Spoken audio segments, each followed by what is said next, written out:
തയ്യാറാക്കാൻ പോകുന്നത് steamed bun. എങ്ങനെയാണ് തയ്യാറാക്കുന്നതെന്ന് നമുക്ക് നോക്കാം. അതിന് എന്തൊക്കെ ഇൻഗ്രീഡിയൻസ് വേണമെന്ന് നോക്കാം. 1/3 കപ്പ് ഒരെള്ളം ചൂടുവെള്ളം,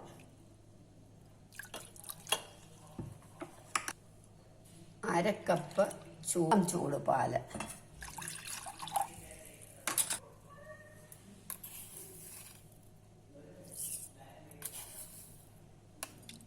2 ടേബിൾ സ്പൂൺ പഞ്ചസാര, 2 ടേബിൾ സ്പൂൺ ഓയിൽ, ഏത് ഓയിലായാലും മതി.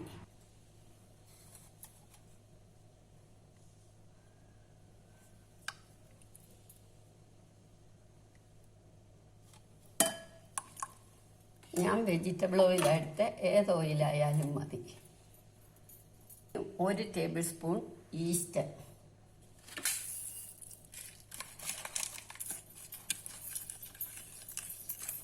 1/4 ടീസ്പൂൺ ഉപ്പിട്ട് ഇതെല്ലാം കൂടെ നന്നായിട്ട് ഇളക്കി നമ്മളൊരു പൊങ്ങാൻ വെക്കണം. നമുക്ക് ആദ്യം ഒരു 15 മിനിറ്റ് വെക്കാം, എന്നിട്ട് നോക്കാം. അടച്ചു വെക്കണം. ചെറിയതായിട്ട് വെയിൽ കിട്ടുന്ന സ്ഥലത്ത്, ചെറുതായിട്ട് ചൂടാവുന്ന സ്ഥലത്ത് വെക്കാം.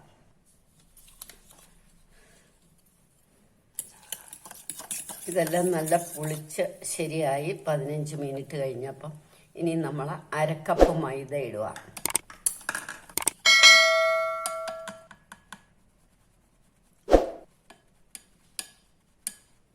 1/2 ടീസ്പൂൺ ബേക്കിംഗ് പൗഡർ ഇടണം.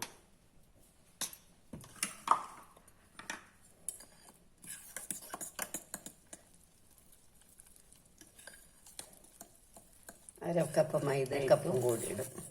കുറേശ്ശെ ഇടണം.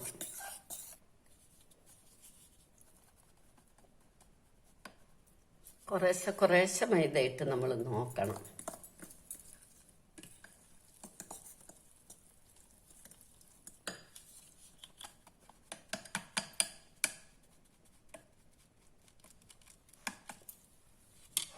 ഇനി വീണ്ടും ഇളക്കണം.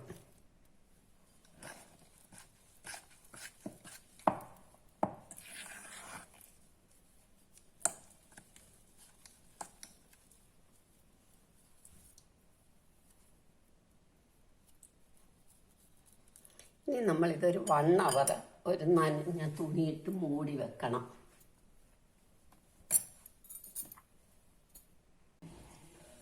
ഇതേ 1 മണിക്കൂർ കഴിഞ്ഞപ്പം കണ്ടോ, ഇതങ്ങും ഇതേമാതിരി ആയി.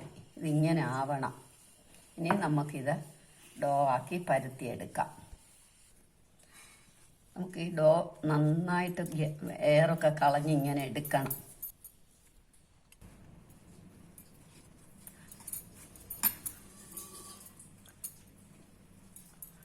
ഓരോരോ ഉരുളകളാക്കിയിട്ട് നമുക്ക് മാറ്റണം. ഇനി നമ്മൾ ചെറുതായിട്ട് പരത്തണം. പ്രസ് ചെയ്താൽ മതി. അത്രയും മതി. നമുക്ക് ഇഡലി പാത്രത്തിൽ കുറച്ച് വെള്ളം ഒഴിച്ച് നമ്മുടെ തട്ടം വെക്കണം.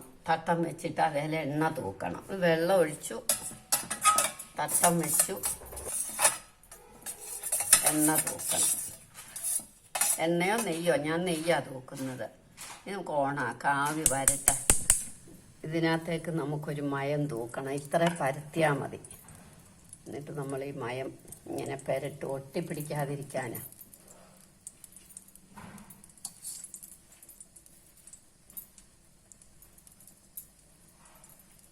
നെയ്യാ തൂക്കുന്നത് ഞാൻ. ഇനി നമുക്കിത് തട്ടിലേക്ക് വെക്കണം. ഓരോന്ന് വീതം എല്ലാം വെക്കണം. ഇഡലി തട്ടി വെച്ചിട്ട് അടച്ചു, സിമ്മാക്കി വെച്ചു. ഇനി ഒരു 5 മുതൽ 10 മിനിറ്റ് വരെ വെക്കണം. അപ്പോൾ ഇത് റെഡിയാകും. ഇടയ്ക്ക് നമുക്ക് തുറന്ന് നോക്കാം. 5 മിനിറ്റ് കഴിഞ്ഞു. നമ്മളുടെ ബൺ റെഡിയായി. നമുക്ക് എടുക്കാം.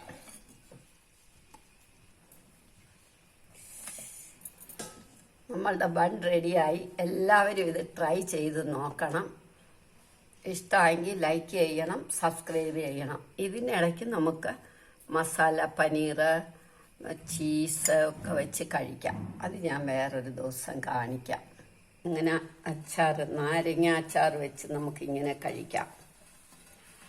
പിന്നെ ഗോബി മഞ്ചൂറിയൻ, ഡ്രൈ ഗോബി മഞ്ചൂറിയൻ ഉണ്ടാക്കി കഴിക്കാം. പനീർ നല്ല മസാലയൊക്കെ പുരട്ടി മൊരിച്ച് അത് വെക്കാം. അങ്ങനെ പല വെറൈറ്റിയിൽ കഴിക്കാം. ഞാൻ ഇന്ന് നാരങ്ങ അച്ചാർ കൂട്ടിയാണ് കഴിക്കുന്നത്.